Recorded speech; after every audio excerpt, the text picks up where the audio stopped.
ლუდის ისტორია დაახლოებით 10,000 წლის წინ ძველ მესოპოტამიაში იწყება.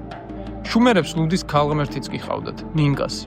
ხოლო მისადმი მიძღვნილი ჰიმნი ერთ-ერთი უძველესი რეცეპტია კაცობრიობის ისტორიაში. ლუდი რიტუალური წმინდა სასმელი იყო. მას ტაძრებში ღმერთს წირავდნენ. ქურუმები იყენებდნენ ცერემონიებში, ხოლო მუშებს ხშირად ხელფასს ლუდით უხდიდნენ.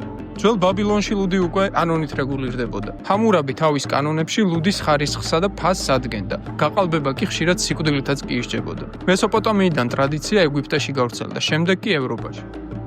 შუა საუკუნეებში გერმანია და ბელგია ლუდის კულტურის ცენტრებად იქცა.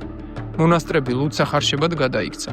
ბერები აუმჯობესებდნენ ტექნოლოგიას. მე-11 საუკუნეში ერთმა ბერმა, წმინდა არნოლდმა, შავი ჭირის დროს ხალხს წყლის მაგივრად ლუდისმა ურჩია, რადგან იქ ბაქტერიები კვდებოდა. გადმოცემის თანახმად, მისი ლოცვით ლუდის ქვაბი სასწაულებრივად გამრავლდა და ხალხი გადაარჩინა. ის დღემდე ლუდის მფარველ წმინდანად ითვლება.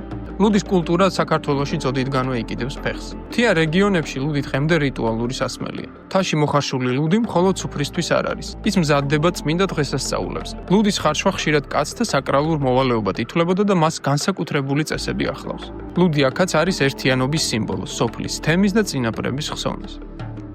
ასე რომ ლუდი მხოლოდ სათრობელა სასმელი არ არის. ეს არის ისტორია, რიტუალი და კულტურა.